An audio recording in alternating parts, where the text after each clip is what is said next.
오늘의 주요 뉴스입니다. 내일부터 모레까지 경기 남부와 충남 등 서쪽 지역을 중심으로 최대 200mm 이상의 집중호우가 쏟아지겠습니다. 이사회 주주 충실 의무 등을 담은 상법 개정안이 국무회의를 통과한 가운데 민주당은 배임죄를 완화하는 개정안을 발의하며 재개 달래기에 나섰습니다. 안규백 국방부 장관 후보자 인사청문회가 안 후보의 병적 기록 제출을 놓고 여야 설전과 파행을 거듭했습니다. 내란 특검팀이 윤석열 전 대통령에 대한 2차 강제 구인도 무산되자 추가 조사 없이 기소할 수 있다고 밝혔습니다. 시청자 여러분 안녕하십니까? 폭염 이후 폭우에 대비하셔야겠습니다. 내일부터 이틀간 150mm 이상의 장대비가 예상됩니다. 특히 경기 남부와 충남 서해안엔 최대 200mm 이상의 폭우가 쏟아질 것으로 보입니다. 내일 밤부터 고비로 주말까지 전국 곳곳에 집중호우가 예보돼 있습니다. 오늘은 여러분 모두의 안전을 진심으로 기원하며 기상예보로 시작합니다. 첫 소식 김민수 기자입니다. 북악산 하늘에 먹구름이 잔뜩 끼었습니다. 행인들은 우산을 들고 있고 한낮에도 광화문 광장은 한산합니다. 서울의 낮 한때 쏟아진 소나기가 그치고 체감 27.7도의 습한 날씨가 찾아왔습니다. 제가 지난주에는 장마 기간이라고는 들었는데 비는 거의 안 왔던 것 같거든요. 그래서 좀 이상하다는 생각이 좀 들었습니다. 오늘 비는 한반도 상층의 저기압이 상승 기류를 만들어내린 일시적인 강수였지만 내일부터 이틀간 극한 장마가 시작됩니다. 북태평양 고기압 왼쪽으로 열대 수증기가 모여있는 게 보이는데 북쪽의 건조한 공기와 부딪혀 맹렬한 장맛비를 쏟아냅니다. 수요일과 목요일 전국에 비가 예상되는 가운데 중부지방과 전북을 중심으로는 최대 200mm 이상의 많은 비가 오는 곳이 있겠습니다. 경기 남부와 강원 남부, 충남과 전북 일대 시간당 최대 50mm의 매우 강한 비가 예보돼 있습니다.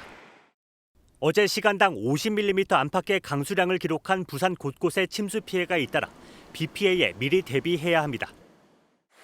이번 비는 특히 야간에 집중될 전망인 만큼 야간에 이런 도심변 하천을 오가는 일이 없도록 주의해야겠습니다. 장맛비는 이번 주 계속될 예정인데 주말쯤 건조한 공기와 열대 수증기가 부딪혀 남부지방에 많은 비가 내립니다. 휴일인 일요일부터는 동쪽으로 물러난 북태평양 고기압이 한반도를 완전히 덮어 폭염이 시작될 것으로 전망됩니다. 하지만 필리핀 동부 해상의 열대 저압부가 변수로 남아서 강수 일수엔 변동성이 있을 수 있다고 기상청은 설명했습니다. MBN 뉴스 김민수입니다.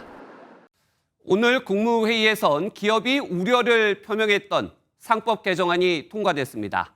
그런데 민주당에서 후속 조치로 배임죄 조항을 삭제하거나 완화하는 상법 개정안 등을 추가로 발의했습니다. 배임죄는 일을 하다가 기업에 손해를 발생했을 때 처벌을 받는데 주로 기업인들이 대상입니다. 그렇다면 기업에 대한 채찍과 당근일까요? 지금부터 자세히 전해드립니다. 먼저 표선우 기자입니다. 이재명 대통령이 국무회의를 열고 상법 개정안을 심의 의결했습니다. 지난 3월 민주당 주도로 국회를 통과했지만 한덕수 대통령 권한대행의 거부권으로 폐기됐던 개정안은 이 대통령 취임 이후 여야 합의로 지난 3일 다시 국회 문턱을 넘었습니다. 상법 개정안에 대해서는 아무런 이견이나 의견 없이 바로 의결되었고요. 상법 개정안은 이사의 충실 의무 대상을 주주로까지 확대하고 감사위원 선임 해임 시 최대 주주와 특수관계인의 의결권을 합산 3%로 제한하는 내용이 골자입니다. 상장회사의 전자주주총회 의무화 등도 담겼습니다. 충실 의무 대상 확대는 공포 후 즉시, 3% 제한 규정은 1년 뒤, 전자주주총회 의무화는 27년 1월 시행될 예정입니다. 민주당은 보완 입법에도 나섰습니다. 상법 개정으로 경영권 방어 수단이 전무해진다는 재계 우려를 반영해 민주당에선 상법상 특별 배임죄 조항을 전면 삭제하고 형법에서도 배임죄 요건을 명확하게 규정하는 법안이 발의됐습니다. 사익 편취와 정당한 경영 판단을 명확하게 구분을 했습니다. 이로써 경영진 쪽에서 어떤 합리적으로 의사결정을 하고 또 적극적으로 투자 결정을 하는 데 있어서 도움이 될 것입니다. 국민의힘도 배임죄 완화 필요성에 공감하는 만큼 여야 합의 처리될 가능성이 크다는 분석이 나옵니다. MBN 뉴스 표선우입니다. 그동안 걸면 걸리는 범죄라는 오명까지 있는 배임죄 폐지 움직임에 재계는 일단 환영하는 분위기입니다. 주요 선진국에서는 이미 사라지면서 그동안 폐지 목소리는 계속돼 왔었습니다. 이어서 서정표 기자입니다. 지난 2015년에 진행된 삼성물산과 제일모직의 합병. 검찰은 이재용 삼성전자 회장이 경영권 승계를 위해 무리하게 합병을 시도했다며 업무상 배임과 자본시장법 위반 등 혐의로 지난 2020년 기소했습니다. 재판부는 그러나 1, 2심 모두 무죄를 선고했고 현재 대법원 판단만 남았습니다. 지나친 경영권 침해 논란이 일며 미국 등 주요 국가에서는 이미 사문화된 배임죄는 걸면 걸리는 범죄라는 오명도 따라다닙니다. 당시 수사를 담당했던 이복현 전 금융감독원장도 지난해 글로벌 기준에 맞게 배임죄를 없애야 한다고 주장한 바 있습니다. 형법상의 배임죄를 건드리는 것이 쉽지 않다면 상법에 앞서 말씀드린 경영 판단의 원칙을 명확히 하고 형법상에 규정된 특별 배임죄만이라도 폐지하는 것들도 한번 생각해 볼 수는 있습니다. 배임죄 폐지 발의에 재계는 환영했는데 가장 큰 이유로 경영의 불확실성 해소를 들었습니다. 경영 판단의 원칙을 명문화해가지고 그러한 합리적인 판단을 했다면은 회사를 배반하는 행위를 하지 않는 이상 처벌하지 않겠다라는 거라서 그 불확실성을 해소했다고 볼 수 있습니다. 하지만 대기업의 기형적인 지배 구조를 방임하는 도구가 될 수 있다며 배임죄 폐지를 우려하는 목소리도 나옵니다. 최근 상법 개정을 통해 코리아 디스카운트를 해소하는 길목에서 역행하는 조치가 될 수 있다는 겁니다. MBN 뉴스 서정표입니다. 그동안 재계가 원했던 배임죄 폐지, 탄력의 속도가 붙을 것이란 전망이 나오고 있습니다. 특히 이재명 대통령도 당대표 시절 배임죄 폐지를 포함한 배임죄 완화 필요성을 거론한 바 있습니다. 국회 취재하는 정태진 기자와 좀 더 알아보겠습니다. 정 기자, 일단 앞서 기사를 봤듯이 5선 중진인 민주당 김태년 의원이 발의를 했어요. 어떻게 바꾸겠다는 겁니까? 네, 일단 준비한 표를 함께 보시겠습니다. 네. 배임죄는 형법에 규정돼 있습니다. 예. 또 상법에도 특별 배임죄를 별도로 두고 있습니다.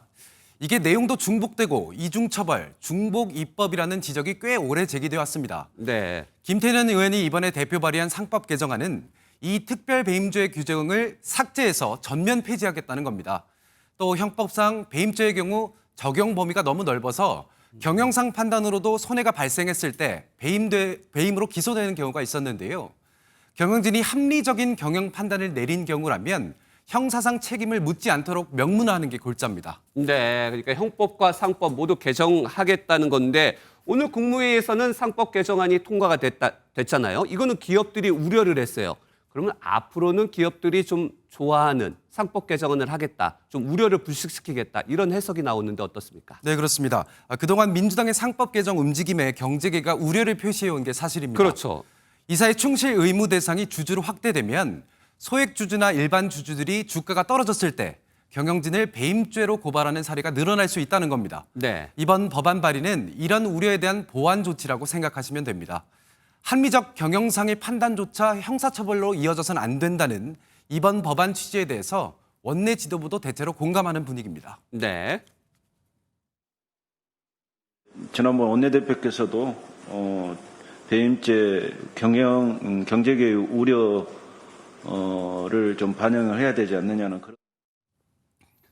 중요한 건 정권 초기 대통령의 의지일 텐데 이재명 대통령도 배임죄 폐지를 비롯한 완화 필요성을 언급했어요. 그렇다면 언제 바뀔까요? 당장 7월 국회에서 처리하기에는 물리적으로 시간이 좀 빠듯합니다. 네. 민주당 코스피 5천 특위위원장을 맡고 있는 오기영 의원은 9월 국회에서 논의를 해보겠다고 밝혔습니다. 다만 당내 법안의 구체적인 내용을 두고 다른 목소리도 존재하다 보니까 이 의견 차이를 어떻게 좁혀가느냐가 중요할 것 같습니다. 오기영 의원은 문구가 너무 허술해도 안 된다며 공청회 등을 통해서 법무부 등 다른 기관의 의견도 들어볼 필요가 있다고 설명했습니다. 김태년 의원은 코스피 5천 특위 등과 논의를 해가면서 올해 안에 통과될 수 있도록 노력해보겠다고 밝혔습니다. 네, 배임죄 폐지 상황 좀 더 지켜봐야겠습니다. 정태진 기자 잘 들었습니다. 청문회 관련 소식으로 이어갑니다. 가장 뜨거운 감자로 떠오른 강선우 여성가족부 장관 후보자. 직원 임금 체불로 노동부에 신고를 당했던 것으로 나타났습니다. 그런데 정작 강 후보자는 의원 재직 시절 임금 체불 사업자에 대한 처벌을 강화하는 법안에 참여했던 것으로 MBN 취재 결과 확인됐습니다. 김도영 기자의 단독 보도입니다. 현행법상 노동자가 퇴직할 경우 14일 이내 임금이나 보상금을 지급해야 합니다. 노동자의 생활이 위협받는 걸 막기 위해서입니다. 그런데 강선우 여가부 장관 후보자가 국회의원 재직 시절 직원 임금을 체불했다는 내용의 진정이 고용노동부에 접수됐던 것으로 나타났습니다. 2020년과 2022년 모두 2차례였는데 신고 의사 없음 등의 이유로 행정 종결 처리됐습니다. 보좌진 갑질에 임금 체불 의혹까지 제기되면서 야당은 추가 사례가 있을 거라며 공세 수위를 높였습니다. 갑질 논란의 중심에 있는 강선우 후보자는 갑질과 관련한 건의기의 자료를 청문회가 끝나는 어제 24시까지 받지 못했고, 이런 가운데 진정 접수 전후로 강 후보자는 임금 체불 사업주의 처벌을 강화하는 법안에 참여했던 것으로 MBN 취재 결과 확인됐습니다. 이 법안들은 일부 사용자가 임금을 상습 체불하고 있어 근로자 보호를 위한 방안을 강구해야 한다는 등의 사업주 배상 책임을 강화하는 내용이 주요 골자입니다. 근로기준법 개정에 공동 발의했던 당사자인 강 후보자가 겉과 속이 다른 이중적 행토에 정말 국민들은 경악을 금치 못할 것으로 생각합니다. 이에 대해 강 후보자 측은 배우자와 관련된 사안으로 후보자의 임금 체불 의혹과는 관계없다고 해명했습니다. MBN 뉴스 김도형입니다. 국민의힘은 맹공을 퍼붓고 있습니다. 강 후보자를 직장 내 괴롭힘 혐의로 고용노동부에 진정서를 제출했고 청문회에서의 위증죄 고발도 검토하고 있습니다. 이 내용은 이주일 기자의 보도입니다. 보좌진에게 집 음식물 쓰레기를 치우라고 시켰다는 의혹에 대해 강선우 여가부 장관 후보자는 이렇게 해명했습니다. 전날 밤에 먹던 것을 아침으로 차를 가면서 먹으려고 가지고 내려갔던 적도 있습니다. 그것을 다 먹지 못하고 차에 남겨놓고 그 채로 내린 것은 저의 잘못이라고 생각을 합니다. 강 후보자가 차에 두고 간 것을 보좌진이 버린 것이지 쓰레기 처리를 지시한 건 아니란 겁니다. 그런데 강 후보자가 보좌진에게 직접 쓰레기 처리를 지시한 메시지가 공개되면서 해명도 거짓인 걸로 드러났습니다. 현관 앞에 박스를 내놓았으니 지역구 사무실 건물로 가져가 버리라라고 지시했는 상황이 사실 확인되었습니다. 이쯤 되면 본인이 알아서 거취를 판단해야 될 것으로 생각합니다. 국민의힘은 국회 청문회 위증죄 고발을 예고했습니다. 인사청문회 과정에서 보좌진들에게 2차 가해가 없었다는 취지로 증언했지만 이것은 사실과 다른 것으로 밝혀졌기 때문에 위증죄로 고발할 것인지 여부도 검토 중에 있습니다. 아울러 국민의힘은 강 후보자를 직장 내 괴롭힘과 보복 혐의로 고용노동부에 신고하는 등 사퇴 압박 수위를 높이고 있습니다. MBN 뉴스 이지율입니다. 고심 중인 민주당. 일단 낭만은 없다는 기류가 강합니다. 대통령실은 주의 깊게 검토하겠다는 입장을 밝혔는데 우려의 목소리도 나옵니다. 전정인 기자입니다. 민주당은 강선우 여가부 장관 후보자에게 제기됐던 각종 의혹들이 청문회에서 비교적 충분히 소명됐다고 평가했습니다. 보좌관 갑질 의혹에 대해서도 진정성 있는 사과를 했다며 국민 여론을 종합적으로 보겠다고 밝혔습니다. 나름 사과도 하셨고 다른 문제 제기는 없지 않았느냐. 나름 충실히 소명이 됐다. 이렇게 판단을 하고 있습니다. 강 후보자가 청문회 고비를 잘 넘겼다는 평가 속에 낭만은 없다는 기류가 우세한 분위기입니다. 국회 여과위 소속 민주당 의원도 강 후보자의 사과로 여론이 더 악화되지는 않은 것 같아 한숨 돌린 상황이라고 말했습니다. 하지만 민주당 보좌진들의 반응은 달랐습니다. 더불어민주당 보좌진 협의회는 김병기 원내대표를 찾아가 상당수 보좌진들이 실망감을 느꼈다는 사실을 전달하고 보좌진 처우 개선 방안 마련을 요구했습니다. 대통령실은 강 후보자의 소명을 주의 깊게 검토 중이라고 밝혔습니다. 주의 깊게 들여다보고 그리고 그 부분에 대한 소명 여부와 그것에 대한 설득력 여부도 주의 깊게 검토하고 있습니다. 대통령실 내에서도 기존과 달리 이대로 강행해서는 안 된다는 부정적 기류도 감지됩니다. 대통령실 핵심 관계자는 갑질 논란이 우리 국민 정서에 좋지 않다며 강 후보자의 거짓 해명이 또 거짓말을 낳고 있다고 지적했습니다. 강선우 후보자에 대한 청문보고서 채택 시한은 오는 19일로 이때까지 보고서가 채택되지 않으면 대통령이 임명 여부를 결정하게 됩니다. MBN 뉴스 전정인입니다. 강선우 후보자에 더해 이진숙 교육부 장관 후보자에 대한 사퇴 요구도 이어지고 있습니다. 친여 성향인 정교조마저 이 후보자의 인사청문회를 하루 앞두고 지명 철회를 촉구했습니다. 이 내용은 최은미 기자입니다. 전국 교직원 노동조합이 이진숙 교육부 장관 후보자 지명 철회를 요구하고 나섰습니다. 이재명 대통령은 지금이라도 부적격 교육부 장관 지명을 철회해야 합니다. 그것이 바로 공교육을 지키라는 국민들의 명령을 받드는 것이자 핵심은 논문 표절입니다. 제자의 석사 논문을 표절해 학술지에 발표했다는 논란에 대해 범학계 국민검증단마저 김건희 씨와 비교할 수 없을 정도로 심각하다는 결론을 내자 사퇴를 촉구하지 않을 수 없었다는 겁니다. 전국 교수단체와 학술단체의 11곳 연합체인 범학계 국민검증단은 이 후보자 논문 150개를 검증한 결과 16개에서 연구윤리 위반 문제가 발견됐다며 사퇴하라고 밝혔습니다.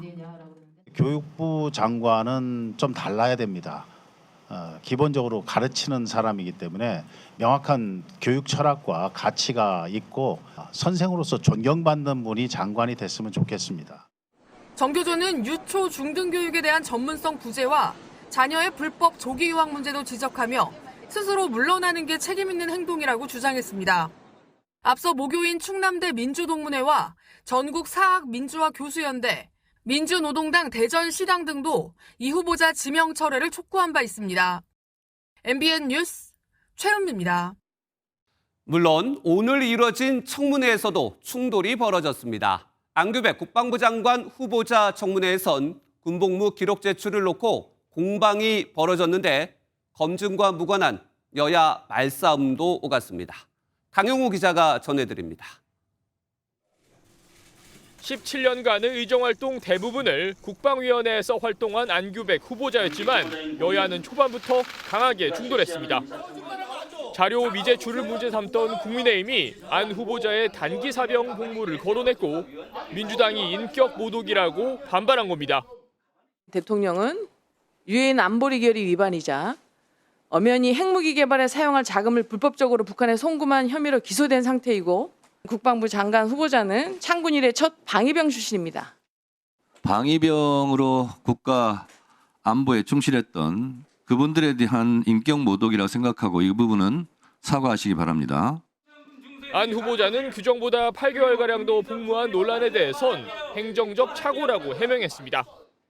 22개월이란 것은 학교를 다니고 있는데 그게 산입된 겁니다. 복무기간이. 착오가 있었던, 행정적 착오가 있었던 것이죠. 하지만 야당은 근무지탈 여부 등을 검증해야 한다며 병적 기록 제출을 요구했고 이를 막으려는 여당과 설전이 이어졌습니다. 병적 기록에 예를 들면 지금 근무지 이탈이라든지 아니면 영창을 살았던 이 부분에 대한 것들 때문에 의문을 갖고 있으니 영창 안 살았으면 무슨 책임질 거예요?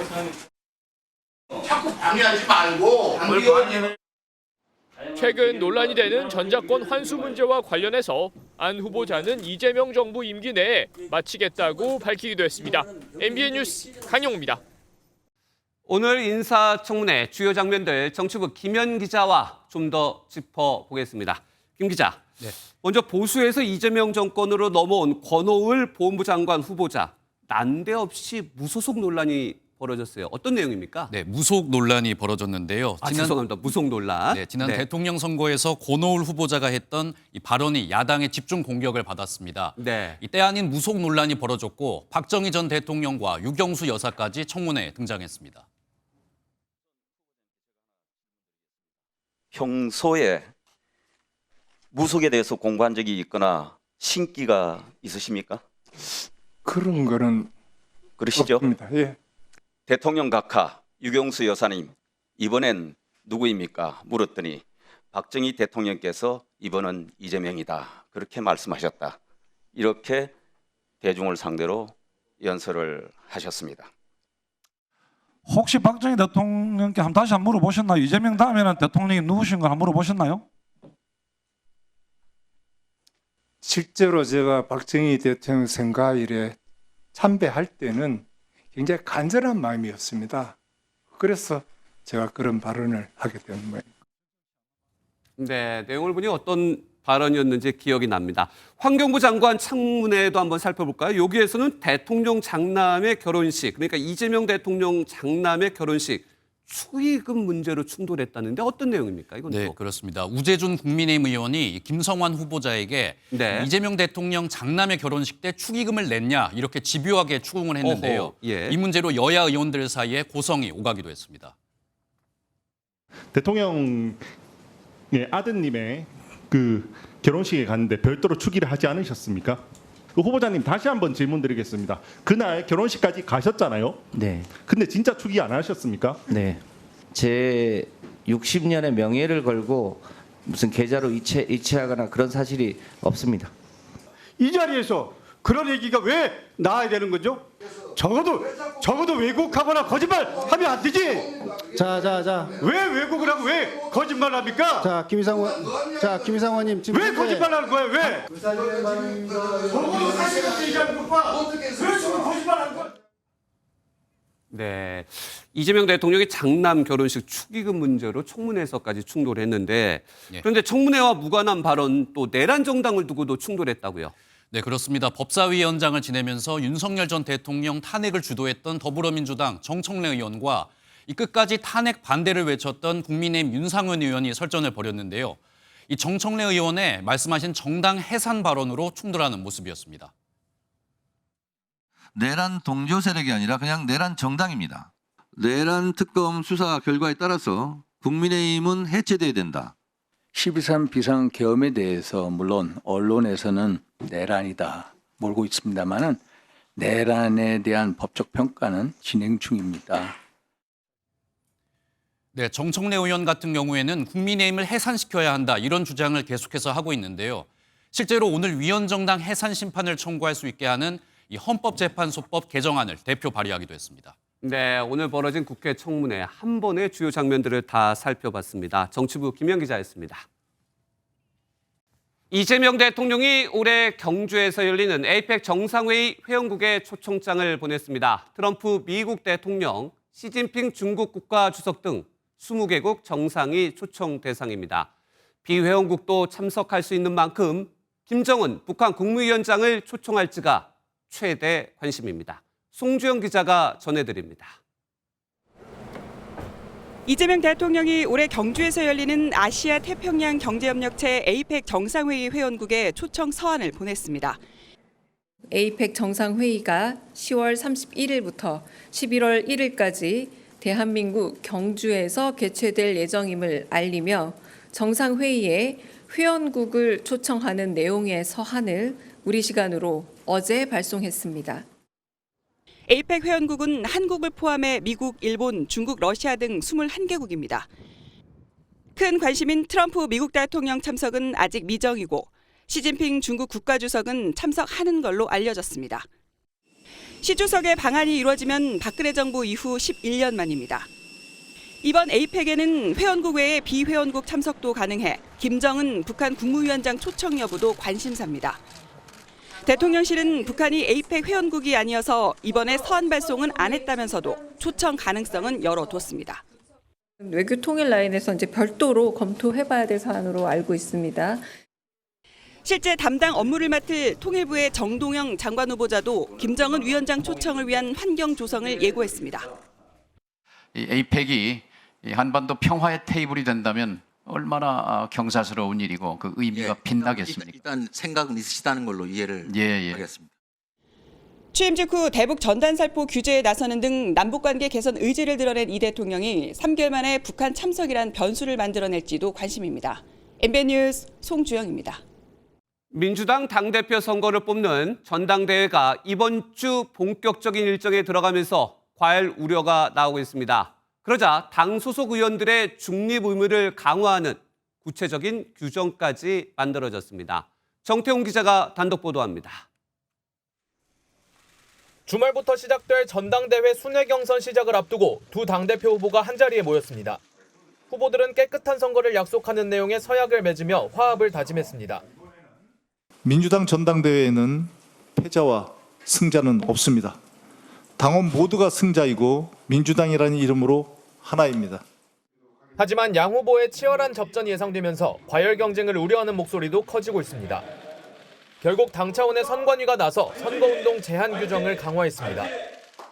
현역 의원과 지역위원장은 단체 문자 메시지를 통한 특정 후보 지지가 금지됐고 1:1 문자 메시지 전달만 가능합니다. 토크 콘서트와 북콘서트, 정책 토론회 등의 형식과 상관없이 특정 후보를 향한 당원들의 지지 표시가 있는 행사 참석을 금지하는 내용도 명문화했습니다. 한 시당위원회 관계자는 당원 간의 과열을 넘어 의원과 지역위원장들로 과열이 확산되는 모습은 좋지 않아 결정된 조치라고 설명했습니다. 내일 충청권 권리당원을 대상으로 한 온라인 투표를 시작으로 정청래, 박찬대 두 후보의 본격적인 표심 잡기 경쟁도 막이 오를 전망입니다. MBN 뉴스 정태웅입니다. 특검 소식으로 뉴스 이어갑니다. 내란 특검은 오늘도 윤석열 전 대통령 강제 구일에 나섰지만 또 불발됐습니다.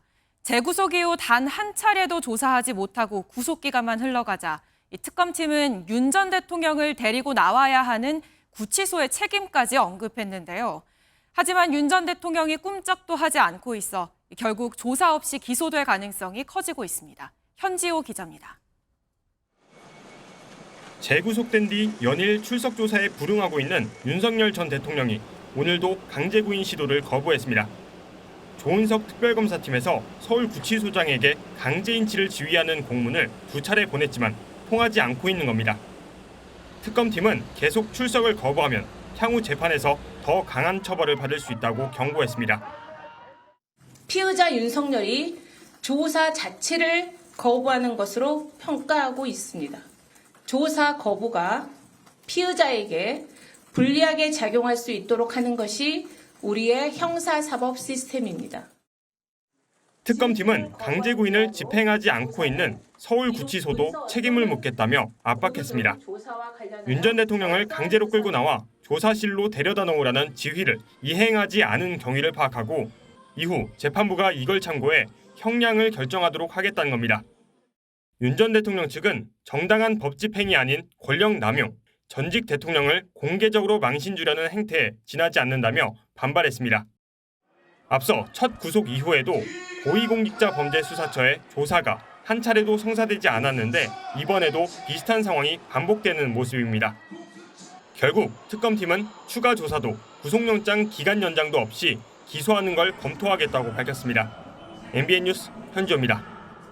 윤 전 대통령 조사와 별개로 내란 특검의 수사는 속도를 내고 있습니다. 윤 전 대통령이 북한에 무인기를 보내 도발을 유도한 건 아닌지 이른바 무인기 침투 의혹을 수사하고 있는 특검은 어제에 이어 오늘도 군사시설을 압수수색했습니다.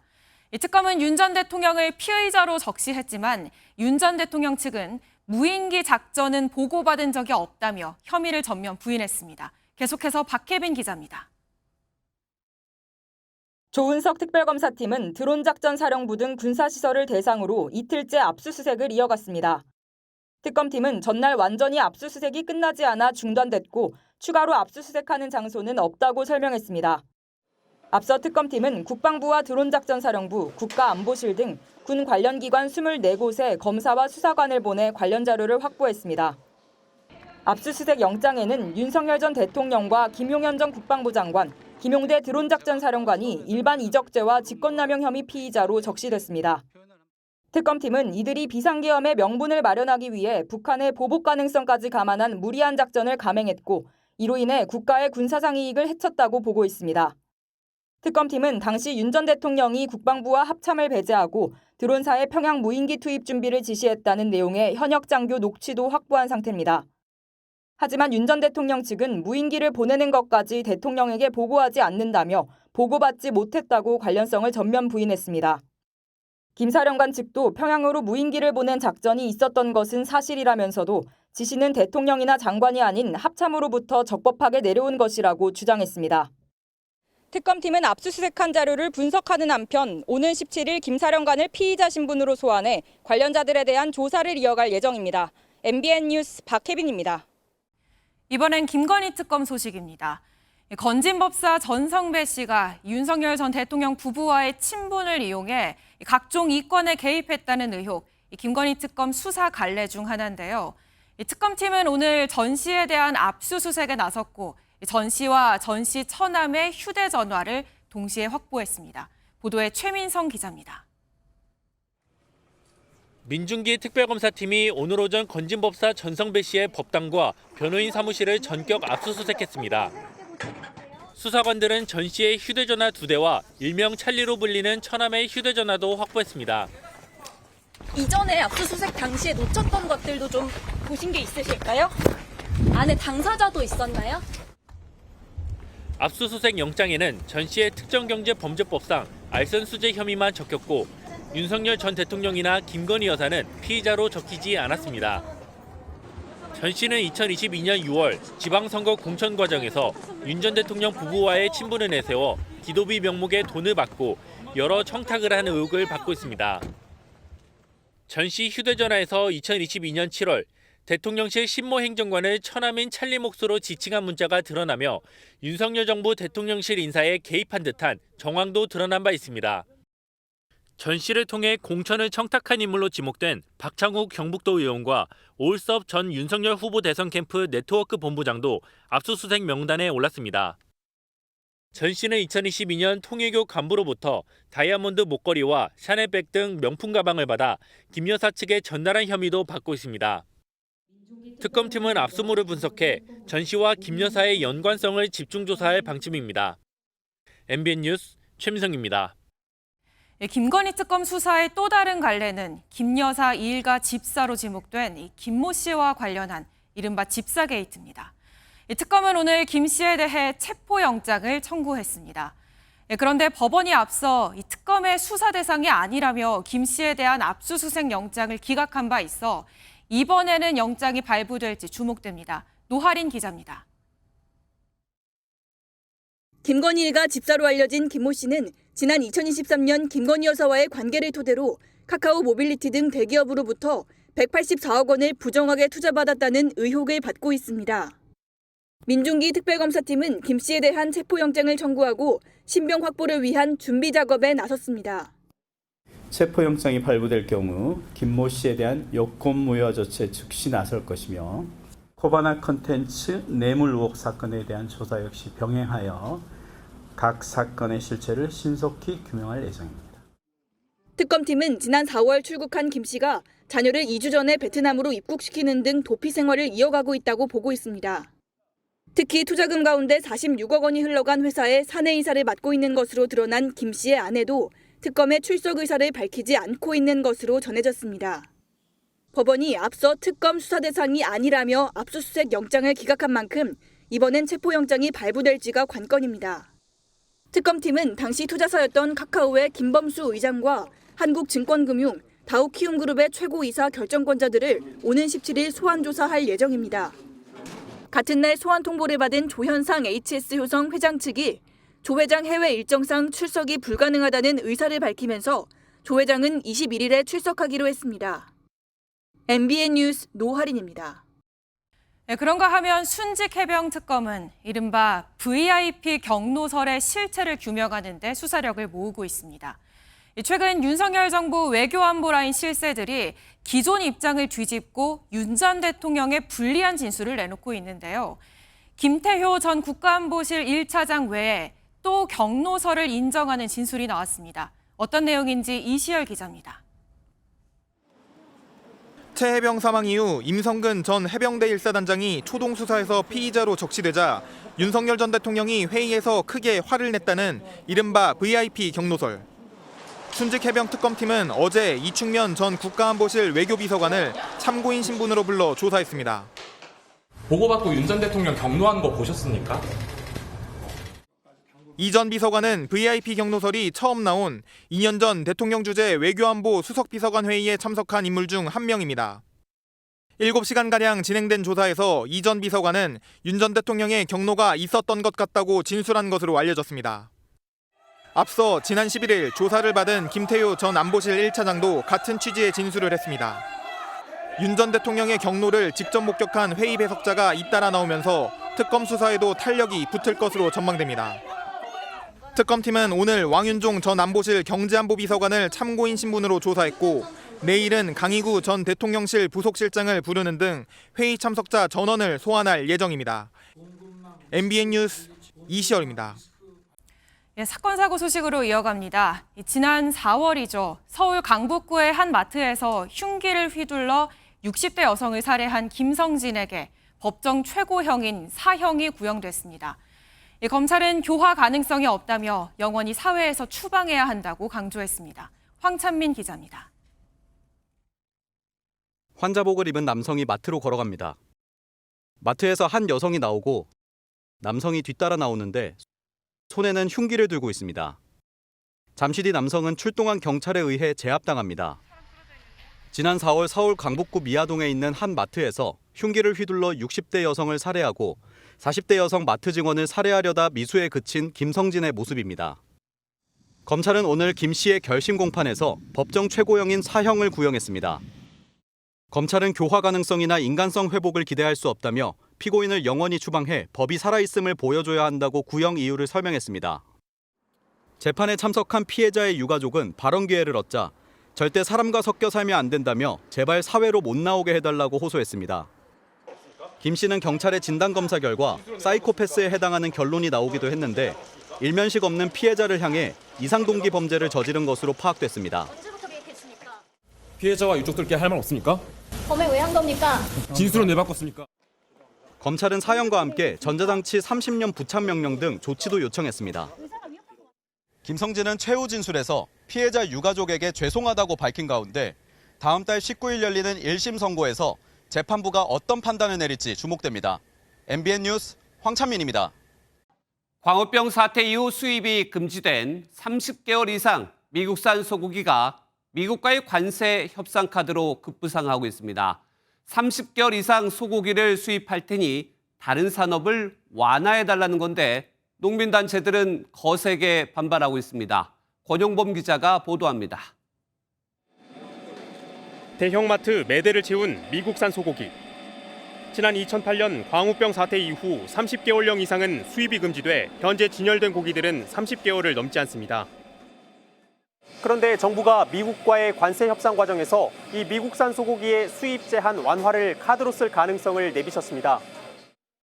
관세 협상을 총괄하는 여한구 통상교섭본부장이 협상 전체의 틀에서 고려해야 할 부분도 있다며 농산물 분야도 전략적 판단을 해야 한다고 말한 겁니다. 트럼프 행정부가 철폐를 요구한 비관세 장벽의 대표적인 항목은 30개월령 이상 소고기의 수입 금지 해제입니다. 농민단체들은 강력 반발했습니다. 전국 한우협회는 또다시 농축산물을 희생양으로 삼을 것이냐며 오히려 미국산 소고기에 25% 관세를 부과하자고 성명을 냈습니다. 30개월 이상이 수입된다면 소를 풀 수밖에 없는 조건이다. 우리 농가들 빚더미 안 지게 그건 국가가 책임을 져라. 한국 후계농업 경영인 중앙연합회도 내일 용산 대통령실 앞에서 반대 기자회견을 열기로 했습니다. 농림축산식품부는 정부 차원에서 결정된 사항은 없다며 달래기에 나섰지만 쌀 시장 개방 확대 가능성까지 거론되고 있어 파장은 적지 않을 전망입니다. MBN 뉴스 권용범입니다. 그동안 러시아에는 약한 모습을 보였던 트럼프 미국 대통령이 공세로 전환했습니다. 푸틴 러시아 대통령에게 50일 안에 휴전이 이루어지지 않으면 100% 관세를 부과하겠다고 경고했습니다. 그러면서 러시아와 전쟁 중인 우크라이나에는 무기를 공급하기로 했습니다. 워싱턴 강영구 특파원입니다. 트럼프 대통령이 푸틴 러시아 대통령을 향해 사실상 최후 통첩을 날렸습니다. 50일 안에 휴전이 성사되지 않으면 러시아산 석유와 가스를 포함한 모든 수출입 품목에 대해 100% 관세를 부과하겠다고 경고했습니다. But we're very, very unhappy with them, and we're going to be doing very severe tariffs if we don't have a deal in 50 days. Tariffs at about 100%. You'd call them secondary tariffs. You know what that means. 러시아뿐 아니라 자원을 수입하는 제3국까지 겨냥한 것으로 실제로 러시아산 원유의 대부분이 중국과 인도, 터키로 수출됐습니다. 또 트럼프 대통령은 우크라이나에 방공 무기뿐만 아니라 공격용 무기도 대량 지원하겠다고 밝혀 기존의 소극적 방침에서 입장을 바꿨습니다. We make the best, and we're going to be sending the best to NATO. And if we go to Germany, where they're going to send early on missiles, and they'll be replaced, and NATO is going to take care of it. 하지만 이 같은 강경 조치가 효과를 낼지는 미지수입니다. 러시아와의 교역 규모가 줄어든 상황에서 관세 압박은 한계가 있고 오히려 러시아가 50일의 시간을 활용해 점령지를 확대할 수 있다는 우려도 나옵니다. 한편 미국인 10명 중 6명이 트럼프의 대러시아 대응이 강경하지 않다고 응답하는 등 중재 외교에 불만을 나타냈습니다. 트럼프 대통령의 압박 외교가 실리를 챙길 수 있을지 전 세계가 주목하고 있습니다. 워싱턴에서 MBN 뉴스 강영구입니다. 트럼프 대통령의 마쿠 실세설도 불거졌습니다. 국가안보국장 등 참모진이 갑작스레 해임되면서 그 배후로 지목된 인물인데 바로 정치 경험이 전무한 보수 인플루언서였습니다. 정말 트럼프가 막강한 힘을 부여했을까요? 이한나 기자가 보도합니다. 도널드 트럼프 미국 대통령과 나란히 앉아 셀프 카메라를 찍는 이 여성. 트럼프 소유의 골프장에 초대받아 포옹까지 합니다. 32살인 SNS 인플루언서 로라 루머로 2023년 성추문 사건에 연루된 트럼프 대통령을 옹호하는 발언을 하며 보수층의 이름을 알렸습니다. I'm with the greatest president ever, President Donald Trump, and it's a beautiful day here. 특히 대선 유세 기간 개인 방송을 통해 트럼프 마가 지지층을 결집하며 큰 신임을 얻었습니다. This woman is amazing. Laura Loomer. Where is she? Where's Laura? She is amazing. 한순간에 트럼프 최측근이 된 루머가 최근 인사결정에도 관여한다는 증언이 나왔습니다. 루머의 백악관 방문 이후 백악관 참모진 6명과 미국 국가안보국장이 차례로 경질됐는데 트럼프 정부에 충성하지 않는다는 루머의 입김이 작용했다는 겁니다. Did you discuss General Hawk's dismissal with Laura Loomer prior to his removal? I don't discuss who I talk about anything with, but ultimately this is my decision. And 백악관 관계자들은 통제할 수 없는 유독한 세력이라고 우려하면서도 직접적 언급은 피하고 있습니다. 전문가들은 정계 입문에 실패한 루머와 보수층 결집을 원하는 트럼프의 이해관계가 맞아떨어진 결과라고 분석했습니다. MBN 뉴스 이한나입니다.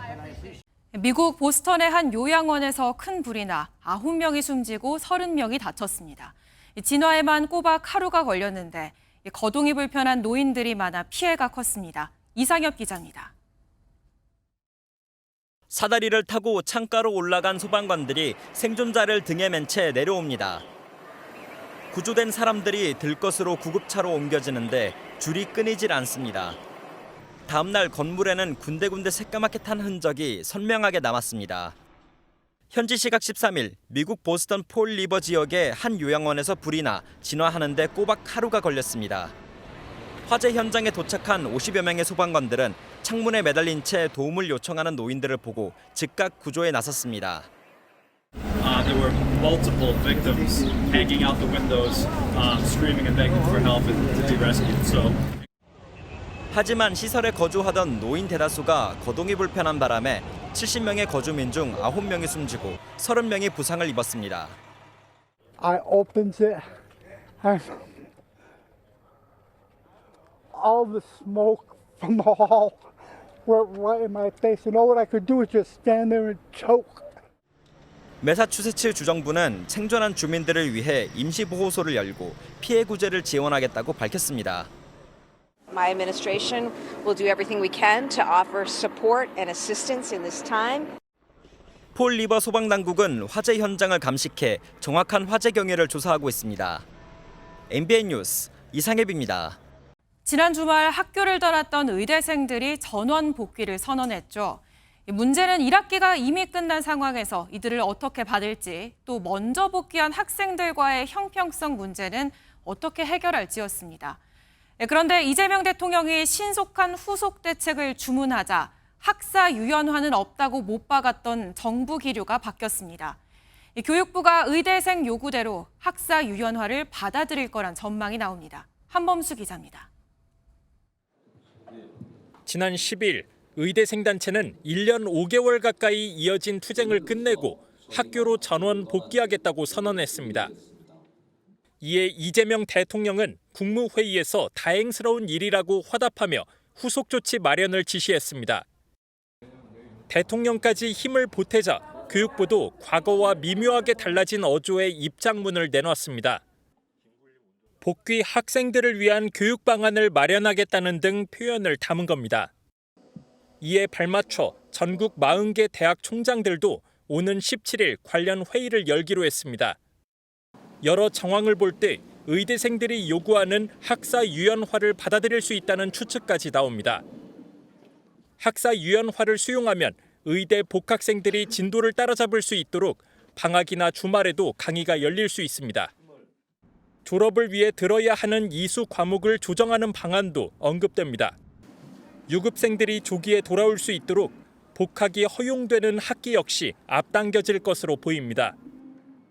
학사 유연화라는 것은 다른 학과들이나 사실 꺼내기 어려운 내용인데 사람들이 불공평하게 느끼는 것도 좀 인식을 할 수 있어야 합니다. 학사 유연화를 수용할 경우 형평성, 특혜 논란 등 또 다른 사회적 갈등이 생길 수 있는 만큼 정부와 의대생 모두 충분한 설명에 나서야 한다는 지적도 나오고 있습니다.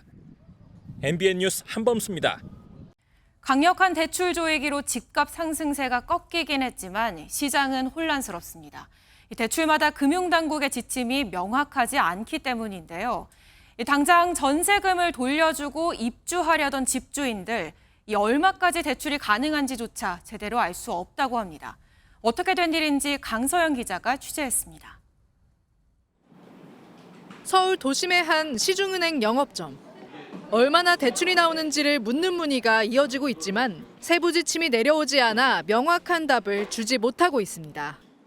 정확하게 내려오는 게 없다. 이렇게 좀 하다 보니까 좀 어수선한 그런 명확하게 상담이 좀 이루어지지 않는 그런 부분도 좀 있는 대표적인 사례가 임차인에게 전세금을 돌려주기 위해 주택을 담보로 받는 이른바 전세 퇴거자금 대출입니다. 주택담보대출로 보면 6억까지 대출이 가능하지만 생활안정자금으로 보면 1억으로 금액이 확 줄기 때문입니다. 상황이 이렇다 보니 은행들도 규정을 까다롭게 적용하거나 아예 심사를 보류하고 있는 겁니다. 전세금을 돌려주고 입주하려던 집주인들은 날벼락을 맞았습니다. 하루하루 이제 잠도 안 오고 저희는 이제 9월 달에 내주고서는 제가 이제 집에 들어갈 계획이었는데 지금 세입자한테 얘기도 못하고. 지난해까지 정부가 권장했던 낮은 금리로 주택담보대출 갈아타기도 막혔습니다. 주택 소유 3개월이 지난 뒤 다시 주택담보대출을 신청하면 생활안정자금으로 분류돼 한도가 1억 원으로 줄어들기 때문입니다. 설상가상 시중은행들이 대출 상담사를 통한 대출까지 중단하고 있어 대출 수요자의 어려움은 가중될 전망입니다. MBN 뉴스 강서영입니다. 광고 없이 영상만 볼 수 있는 유튜브 프리미엄 서비스, 돈 내고 이용하는 분들 계실 겁니다. 그런데 이 서비스에 가입하려면 음악 서비스까지 억지로 가입해야 해서 끼워 팔기 논란이 있어 왔는데요. 결국 구글이 물러섰습니다. 공정위 조사 끝에 음악 서비스를 뺀 별도의 상품 출시를 약속했습니다. 이승훈 기자입니다. 한 달 구독료 14,900원을 내야 하는 유튜브 프리미엄은 광고 없는 영상 시청 서비스지만 음악 앱인 유튜브 뮤직까지 함께 가입해야 했습니다. 이 같은 끼워 팔기 구조에 대해 국내 소비자 선택권 침해 의견이 나오자 공정거래위원회는 2년 전 조사에 착수했습니다. 그러자 구글은 최근 유튜브 뮤직을 제외한 8,500원짜리 프리미엄 라이트 상품을 공정위에 시정 방안으로 제출했습니다. 공정위는 한 달간의 의견 수렴 과정을 거친 뒤 심의를 통해 동의 의결안을 최종 확정 지을 예정입니다. 의결이 확정되면 구글은 석 달 안에 해당 서비스를 출시해야 하는데 이 경우 유튜브 뮤직이 줄곧 1위를 유지해왔던 음원 시장의 변화가 예상됩니다. 끼어 팔기 행위가 시정되기 때문에 음악 서비스 사업자들이 경쟁력 있는 서비스를 제공하면 충분히 소비자의 선택을 받을 수 있을 것으로 다양해진 선택권에 시민들은 일단 반기는 모습입니다. 유튜브만 보고 싶은 사람이랑 뮤직만 쓰고 싶은 사람이랑 나눠서 선택할 수 있으니까 이전보단 더 괜찮은 방안인 것 같아요. 법 위반 여부를 판단하지 않아 면죄부를 준다는 지적도 나오는데 공정위는 기업 스스로 시정안을 제시하는 방식을 통해 신속한 조치를 취할 수 있다고 설명했습니다. MBN 뉴스 이승훈입니다. 초유의 해킹 사태 이후 이동통신사 3사는 초심으로 돌아가 보안이라는 기본에 충실하겠다고 입을 모으고 있습니다. 정보보호에 1조 원을 투입하고 매장마다 보안 전문 상담사를 배치하는 등 신뢰를 찾기 위한 총력전에 나섰습니다. 민지숙 기자입니다. 유심 정보 해킹 사태 이후 SK텔레콤은 대규모 정보 보안 투자 계획을 발표했습니다. 5년간 7천억 원 규모의 정보보호 혁신 방안을 마련했습니다. AI의 역량을 집중하던 이 통사들의 보안이 당면 과제로 떠올랐습니다. 이에 KT는 국내 최초로 IT 네트워크 통합 사이버 보안센터를 구축한다는 계획 아래 5년간 총 1조 원이라는 업계 최고 수준의 보안 투자를 약속했습니다. 지금 이 정도면 괜찮다는 아니란 생각으로는 더 이상 고객의 신뢰를 지킬 수 없다고 생각합니다. 칩카드가 발견이 됐고 5년 앞으로 이런 대포폰이 지금 발견이 된 상태인데 카드와 대포폰이라는 의심 단어가 등장하자 보이스피싱 경고 알림이 뜹니다. KT는 먼저 개인정보 유출 범죄를 예방하는 기술 개발에 집중하고 있습니다. 앞서 가짜 음성과 영상을 구별하는 기술을 선보인 LG U+는 모든 매장을 보안의 전초기지로 삼고 있습니다. 이렇게 매장마다 한 명씩 있는 보안 전문 상담사에게 실시간으로 도움을 받을 수 있습니다. 카드를 신청한 적이 없는데 카드 배송이 온다고 연락이 온 적이 있었거든요. 신종 패턴도 AI가 다 걸러주기 때문에 이게 아마 카드랑도 비슷한 내용일 거예요. 초유의 해킹 사태를 계기로 고객 신뢰를 지키기 위한 이 통사들의 보안 전쟁이 시작됐습니다. MBN 뉴스 민지숙입니다. 제43회 정진기 언론문화상 시상식에서 김정상 미국 주크대 교수와 미술가 서도호, 영화배우 이병헌 등 총 11명이 수상의 영예를 안았습니다. 장대환 매경미디어그룹 회장은 고 정진기 매일경제신문사 창업주의 뜻을 기르는 시상식을 축하하며 지식강국을 이끄는 기반이 되는 미래인재 발굴과 양성에 앞장서겠다고 말했습니다. 스포츠 뉴스입니다. 아시아리그 9회 우승을 자랑하는 한국 아이스하키의 자존심 HL 안양이 새 시즌 준비에 돌입했습니다. 덥고 습한 날씨 속에서도 구슬땀을 흘리는 선수들의 각오가 이 여름 햇볕보다도 더 뜨거운데요. 통산 10번째 정상 등극을 노리는 HL 안양의 훈련 현장에 신영빈 기자가 다녀왔습니다. 불끈불끈 성난 몸을 자랑하는 선수들. 아이스하키 스틱을 쥐던 손으로 바벨을 들어올리자 갈라진 근육 사이로 땀방울이 송골송골 맺힙니다. 지난 4월 통산 9번째 아시아리그 아이스하키 챔피언에 오른 HL 안양의 새 시즌 데뷔 여름 훈련 현장입니다. 훈련 첫날 선수들은 얼음판을 지치는 대신 야외 트랙을 누비며 몸 만들기에 나섰습니다. HL 안양 선수들은 후덥지근한 날씨도 아랑곳 않고 통산 10번째 아시아 정상 등극을 향한 각오를 다졌습니다. 더운데 괜찮으십니까? 아니 안 괜찮아요. 새 시즌 아시아리그도 맞붙게 될 상대팀에게 경고 한마디 카메라 보시고 부탁드릴게요. 뭐 항상 그랬던 듯이 저희가 챔피언이니까 챔피언다운 모습도 보여드릴 테니까 각오 단단히 하는 게 좋을 것 같습니다. 팀의 골문을 지키던 한라성, 맷 달턴을 비롯해 2018 평창올림픽 멤버가 대거 은퇴하며 전력이 약해졌다는 우려도 나오지만 선수들은 어차피 우승은 HL 안양이란 말을 증명할 생각뿐입니다.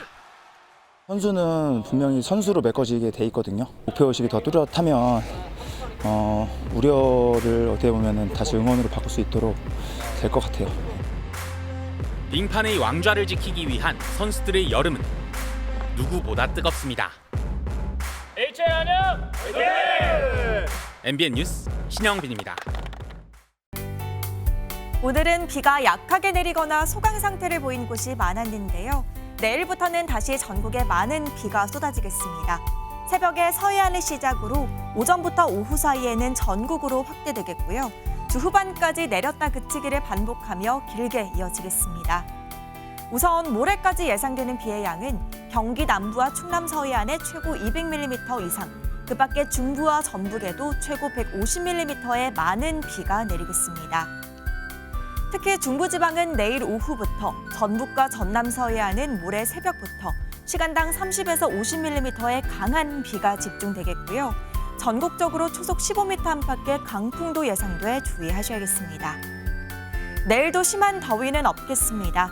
중부지방 서울의 낮 기온 28도, 대전은 27도가 되겠고요.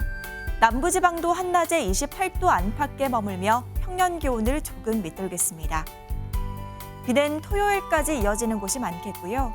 일요일부터는 서울의 낮 기온이 33도 안팎까지 오르겠습니다. 날씨였습니다.